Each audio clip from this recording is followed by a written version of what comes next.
وما أرسلناك إلا رحمة للعالمين۔ السلام علیکم ورحمۃ اللہ وبرکاتہ۔ کیا حال ہے آپ سب کے؟ ہماری دعا ہے اللہ سبحانہ و تعالی آپ کو ہمیشہ ہنستا اور مسکراتا رکھے، آمین۔ ہم آپ سب کو رسول اللہ صلی اللہ علیہ وسلم کی سیرت کے سفر میں خوش آمدید کہتے ہیں۔ آج انشاءاللہ ہم آپ کو بتائیں گے مشرکین کی طرف سے نشانیوں کی طلب کے بارے میں۔ اللہ کی محبت کا اظہار بھی ہم وہاں کرتے ہیں جہاں سے ہماری نفس کو کچھ نہ کچھ مزہ آ رہا ہوتا ہے یا ہماری مرضی کے مطابق سب کچھ ہو رہا ہوتا ہے۔ جیسے ہی کوئی ہماری رائے سے اختلاف کر جائے تو ہماری محبت بھی ختم ہو جاتی ہے۔ جو لوگ واقعی اللہ کے خاطر دین کی محبت میں سچے ہوتے ہیں ان پر کوئی بھی پرابلم آئے تو بھی پیچھے نہیں ہٹتے۔ مشرکین کے تقاضوں میں ایک بات یہ بھی تھی، دشمنی کے طور پر رسول اللہ صلی اللہ علیہ وسلم سے نشانیاں طلب کرتے تھے تاکہ یہ ثابت کر سکیں کہ آپ اللہ کے سچے رسول نہیں۔ مختلف اوقات میں کئی بار انہوں نے یہ مطالبہ کیا۔ پھر وہ ایک بار مسجد حرم میں جمع ہوئے، سب نے مشورہ کیا۔ نبی کریم صلی اللہ علیہ وسلم کو بلوایا گیا کہ آپ کی قوم کے لوگ آپ سے بات کرنے کے لیے اکٹھا ہوئے ہیں، کیونکہ نبی صلی اللہ علیہ وسلم ان کی رشد و ہدایت کے بہت زیادہ خواہش مند تھے، جیسا کہ اللہ نے فرمایا ہے فَلَعَلَّكَ بَاخِعٌ نَفْسَكَ عَلَىٰ آثَارِهِمْ إِن لَّمْ يُؤْمِنُوا بِهَٰذَا الْحَدِيثِ أَسَفًا۔ اگر وہ لوگ اس بات پر ایمان نہ لائے تو شاید ان کے خاطر اپنے آپ کو افسوس کے سبب ہلاک کر ڈالیں گے۔ اس درجے کا درد اور اس درجے کی تڑپ تھی آپ کے اندر، کسی طرح ہدایت پا جائیں اور جہنم کی آگ سے بچ جائیں۔ لہٰذا جب وہ آپ کو بلاتے، کیسی بھی سچویشن ہوتی، کتنے بھی مشکل حالات ہوتے، آپ اپنا کام نہیں چھوڑتے۔ یہاں بھی ان کے بلانے پر آپ تشریف لے گئے۔ آپ صلی اللہ علیہ وسلم ان کے اسلام لانے کی امید باندھے جلدی سے تشریف لائے۔ مشرکین کے تقاضوں میں ایک بات یہ بھی تھی کہ وہ آپ صلی اللہ علیہ وسلم کو عاجز کرنے کے لیے آپ صلی اللہ علیہ وسلم سے نشانیاں طلب کرتے تھے۔ انہوں نے آپ سے کہا کہ آپ ہمیں بتلاتے ہیں کہ پیغمبروں کے پاس نشانیاں تھیں۔ حضرت موسیٰ علیہ السلام کے لیے لاٹھی، اور حضرت صالح علیہ السلام کے لیے اونٹنی، اور حضرت عیسیٰ علیہ السلام مردوں کو زندہ کرتے تھے۔ تو جس طرح پہلے کے نبیوں کو نشانیاں دے کر بھیجا گیا تھا تو آپ بھی ہمارے پاس کوئی نشانی لائیں۔ انہوں نے مطالبہ کیا کہ آپ صفا پہاڑ کو سونا بنا دیں یا پہاڑوں کو کہیں اور لے جائیں اور اس علاقے کی زمین میں تبدیلی کر دیں، اس میں نہر جاری کر دیں، جو ہمارے آباء و اجداد گزر چکے ہیں انہیں زندہ کر دیں تاکہ وہ شہادت دیں کہ آپ اللہ کے رسول ہیں۔ وَقَالُوا لَن نُّؤْمِنَ لَكَ حَتَّىٰ تَفْجُرَ لَنَا مِنَ الْأَرْضِ يَنبُوعًا أَوْ تَكُونَ لَكَ جَنَّةٌ مِّن نَّخِيلٍ وَعِنَبٍ فَتُفَجِّرَ الْأَنْهَارَ خِلَالَهَا تَفْجِيرًا أَوْ تُسْقِطَ السَّمَاءَ كَمَا زَعَمْتَ عَلَيْنَا كِسَفًا أَوْ تَأْتِيَ بِاللَّهِ وَالْمَلَائِكَةِ قَبِيلًا أَوْ يَكُونَ لَكَ بَيْتٌ مِّن زُخْرُفٍ أَوْ تَرْقَىٰ فِي السَّمَاءِ وَلَن نُّؤْمِنَ لِرُقِيِّكَ حَتَّىٰ تُنَزِّلَ عَلَيْنَا كِتَابًا نقرأه۔ مشرکین نے آپ صلی اللہ علیہ وسلم کی نبوت پر ایمان لانے کے لیے بار بار نشانیوں کا مطالبہ بھی کیا، اور قرآن کے بیان کے مطابق انہوں نے پورا زور دے کر قسم کھائی تھی کہ اگر آپ صلی اللہ علیہ وسلم ان کی طلب کردہ نشانیاں پیش کر دیں تو وہ ضرور ایمان لائیں گے۔ وَأَقْسَمُوا بِاللَّهِ جَهْدَ أَيْمَانِهِمْ لَئِن جَاءَتْهُمْ آيَةٌ لَيُؤْمِنُنَّ بِهَا۔ انہوں نے بھرپور قسم کھائی کہ اگر ان کے پاس کوئی نشانی آ گئی تو وہ اس پر ضرور ایمان لائیں گے۔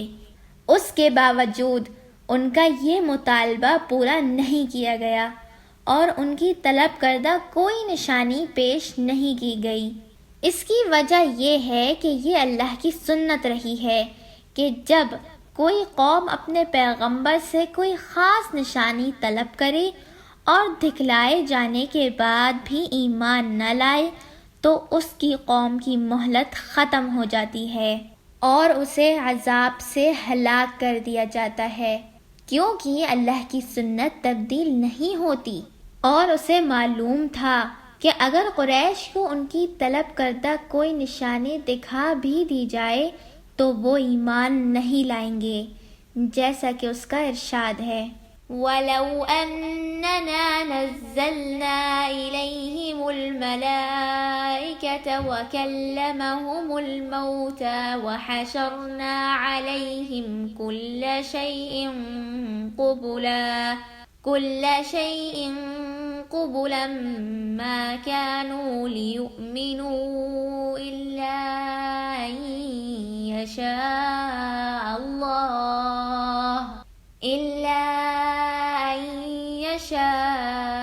اللَّهُ وَلَكِنَّ أَكْثَرَهُمْ يَجْهَلُونَ۔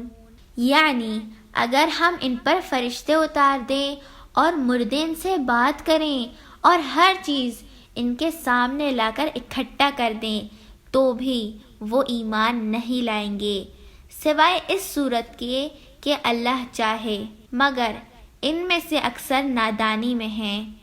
اور اللہ کو یہ بھی معلوم تھا کہ اگر کوئی نشانی نہ بھی دکھلائی جائے لیکن مزید مہلت دے دی جائے تو آگے چل کر یہی لوگ کوئی نشانی دیکھے بغیر ایمان لائیں گے، اس لیے انہیں اللہ تعالیٰ نے ان کی طلب کردہ کوئی نشانی نہیں دکھائی، اور خود نبی کریم صلی اللہ علیہ وسلم کو بھی اختیار دیا کہ اگر آپ چاہیں تو ان کی طلب کردہ نشانیاں ان کو دکھا دیں، لیکن پھر ایمان نہ لانے پر انہیں ساری دنیا سے سخت تر عذاب دیا جائے گا، اور چاہے تو نشانی نہ دکھائی جائے اور توبہ و رحمت کا دروازہ ان کے لیے کھول دیا جائے۔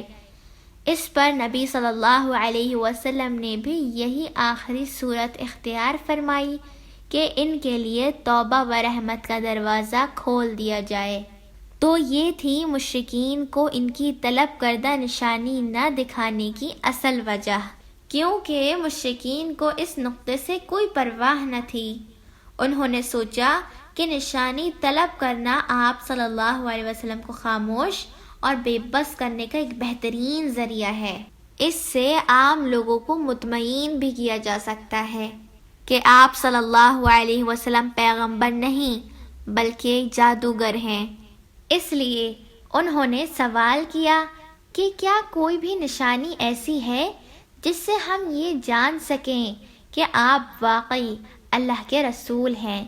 اس پر آپ صلی اللہ علیہ وسلم اپنے پروردگار سے سوال کیا کہ انہیں کوئی نشانی دکھلا دیں۔ جواب میں حضرت جبرائیل علیہ السلام تشریف لائے اور فرمایا کہ انہیں بتلا دو آج رات نشانی دکھائی جائے گی، اور رات ہوئی تو اللہ تعالیٰ نے چاند کو 2 ٹکڑوں میں کر دیا۔ صحیح بخاری میں حضرت انس بن مالک رضی اللہ تعالی عنہ سے مروی ہے کہ اہل مکہ نے رسول اللہ صلی اللہ علیہ وسلم سے سوال کیا کہ آپ انہیں کوئی نشانی دکھا دیں۔ آپ نے انہیں دکھا دیا کہ چاند کے 2 ٹکڑے ہو گئے ہیں، یہاں تک کہ انہوں نے دونوں ٹکڑوں کے درمیان میں ہرا پہاڑ کو دیکھا۔ حضرت عبداللہ بن مسعود رضی اللہ عنہ سے روایت ہے کہ چاند 2 ٹکڑوں میں ہو گیا۔ اس وقت ہم لوگ رسول اللہ صلی اللہ علیہ وسلم کے ساتھ مینا میں تھے۔ آپ صلی اللہ علیہ وسلم نے فرمایا، گواہ رہو، اور چاند کا ایک ٹکڑا پھٹ کر پہاڑ کی طرف جا رہا تھا۔ چاند کے 2 ٹکڑے ہونے کا معجزہ بہت صاف تھا۔ قریش نے اسے بڑی وضاحت سے کافی دیر تک دیکھا اور آنکھ مل مل کر اور صاف کر کر کے دیکھا اور حیران رہ گئے، لیکن پھر بھی ایمان نہیں لائے، بلکہ کہا یہ تو چلتا ہوا جادو ہے، اور حقیقت یہ ہے کہ محمد نے ہماری آنکھوں پر جادو کر دیا ہے۔ اس پر بحث بھی ہوئی۔ کہنے والوں نے کہا کہ اگر محمد نے تم پر جادو کیا ہے تو وہ سارے لوگوں پر جادو نہیں کر سکتے، باہر والوں کو آنے دو، دیکھو کیا خبر لے کر آتے ہیں۔ اس کے بعد ایسا ہوا، باہر سے جو کوئی بھی آیا اس نے اس واقعے کی تصدیق کی، لیکن پھر بھی ظالم ایمان نہیں لائے۔ چاند کے 2 ٹکڑے ہونے کو شق القمر بھی کہا جاتا ہے۔ شق القمر کی یہ نشانی شاید اس بات کی بھی تمہید رہی ہو کہ آئندہ اسراء و معراج کا واقعہ پیش آئے تو ذہن اس کا امکان قبول کر سکے۔